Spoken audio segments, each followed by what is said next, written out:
Book 2, Chapter 1 of The Lancashire Witches. This recording is in the public domain. Reading by Andy Minter. The Lancashire Witches, A Romance of Pendle Forest, by William Harrison Ainsworth. Book 2, Pendle Forest, Chapter 1, Flint. A lovely morning succeeded the strange and terrible night. Brightly shone the sun upon the fair Calder as it winded along the green meads above the bridge, as it rushed rejoicingly over the weir, and pursued its rapid course through the broad plain below the abbey. A few white vapours hung upon the summit of Whalley Nab, but the warm rays tinging them with gold, and tipping them with fire, the tree tops that pierced through them augured their speedy dispersion. So beautiful, so tranquil looked the old monastic fane, that none would have deemed its midnight rest had been broken by the impious rites of a foul troop. The choir, where the unearthly screams and demon laughter had resounded, was now vocal with the melodies of the blackbird, the thrush, and other songsters of the grove. Bells of dew glittered upon the bushes rooted in the walls, and upon the ivy-grown pillars, and gemming the countless spiders' webs stretched from bough to bough, showed they were all unbroken. No traces were visible on the sod where the unhallowed crew had danced their round, nor were any ashes left where the fire had burned and the cauldron had bubbled. The brass-covered tombs of the abbots in the presbytery looked as if a century had passed over them without disturbance, while the graves in the cloister cemetery, obliterated, and only to be detected when a broken coffin or a mouldering bone was turned up by the tiller of the ground, preserved their wonted appearance. The face of nature had received neither impress nor injury from the fantastic freaks and necromantic exhibitions of the witches. Everything looked as if it was left overnight, and the only footprints to be detected were those of the two girls, and of the party who came in quest for them. All else had passed by like a vision or a dream. The rooks cawed loudly in the neighbouring trees, as if discussing the question of breakfast, and the jackdaws wheeled merrily round the tall spire, which sprang from the eastern end of the fane. Brightly shone the sun upon the noble timber embowering the mansion of the Asshetons, upon the ancient gateway, in the upper chamber of which Ned Huddleston, the porter, and the burly representative of Friar Tuck, was rubbing his sleepy eyes, preparatory to habiting himself in his ordinary attire, and upon the wide courtyard, across which Nicholas was walking in the direction of the stables. Notwithstanding his excesses overnight, the squire was astir, as he had declared he should be before daybreak, and a plunge into the Calder had cooled his feverish limbs and cured his racking headache, while a draught of ale set his stomach right. Still, in modern parlance, he looked rather seedy, and his recollection of the events of the previous night was somewhat confused. Aware he had committed many fooleries, he did not desire to investigate matters too closely, and only hoped he should not be reminded of them by Sir Ralph, or, worse still, by Parson Dewhurst. As to his poor dear uncomplaining wife, he never once troubled his head about her, feeling quite sure she would not upbraid him.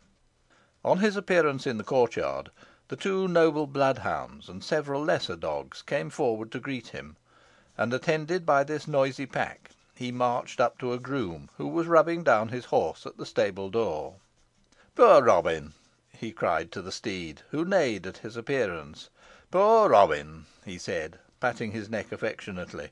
"There is not thy match for speed or endurance, for fence or ditch, for beck or stone wall in the country. Half an hour on thy back will make all right with me, but I would rather take thee to Bowland Forest and hunt the stag there, than go and perambulate the boundaries of the Rough Lee estates with a rascally attorney. I wonder how the fellow will be mounted." "If yo be speering about Mester Potts, squoire," observed the groom, "ey con tell yo. He's to our little Flint, the Welsh pony." "Why, zounds! you don't say so, Peter!" exclaimed Nicholas, laughing. "He'll never be able to manage him. Flint's the wickedest and most wilful little brute I ever knew. We shall have Master Potts run away with him, or thrown into a moss pit. Better give him something quieter." "It's Sir Ralph's orders," replied Peter, "an ey darna disobey 'em. But Flint's far steadier than when yo seed him last, squire. But D'Arcy'll carry Master Potts weel enough, if he doesna mislay him." "You think nothing of the sort, Peter," said Nicholas. "You expect to see the little gentleman fly over the pony's head, and perhaps break his own at starting. But if Sir Ralph has ordered it, he must abide by the consequences. I shan't interfere further. How goes the young colt you were breaking in? You should take care to show him the saddle in the manger. Let him smell it, and jingle the stirrups in his ears before you put it on his back. Better ground for his first lessons could not be desired than the field below the grange, near the Calder. Sir Ralph was saying yesterday that the roan mare had pricked her foot. You must wash the sore well with white wine and salt, rub it with the ointment the farriers call Egypticum, and then put upon it hot plaster, compounded of flax heart, turpentine, oil, and wax, made in the top of the hoof with bole armagnac and vinegar. This is the best and quickest remedy. And recollect, Peter, that for a new strain, vinegar, bole armagnac, whites of egg, and bean flour make the best salve. How goes on Sir Ralph's black charger, Dragon?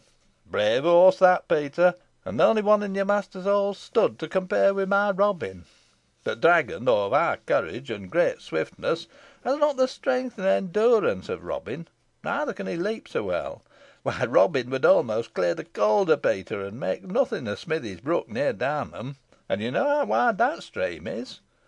I once tried him at the Ribble, at a narrow point, and if a horse could have done it, he would. But it was too much to expect." "A great deal, I should say, squire," replied the groom, opening his eyes to their widest extent. "Why, Ribble, where you speak on, mun be 20 yards across, if it be an inch, and no nag as ever were could clear that, unless a witch were on his back." "Don't allude to witches, Peter," said Nicholas. "I've had enough of them. But to come back to our steeds. Colour is a matter of taste, and a man must please his own eye with bay or grey, chestnut, sorrel, or black, but dun is my fancy. A good horse, Peter, should be clean limbed, short jointed, strong hoofs, out ribbed, broad chested, deep necked, loose throttled, thin crested, lean headed, full eyed, and with wide nostrils. A horse with half these points would not be wrong, and Robin has them all."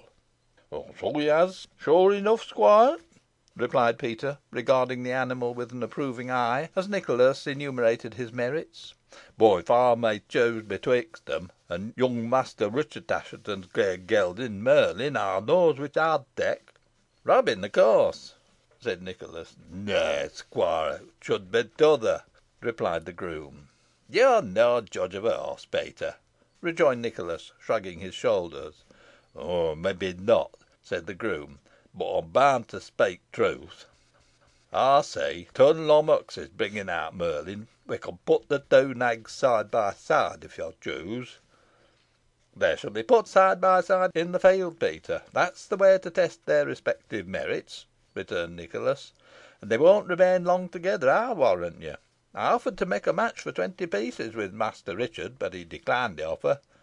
Harkee, Peter, break an egg in Robin's mouth before you put on his bridle.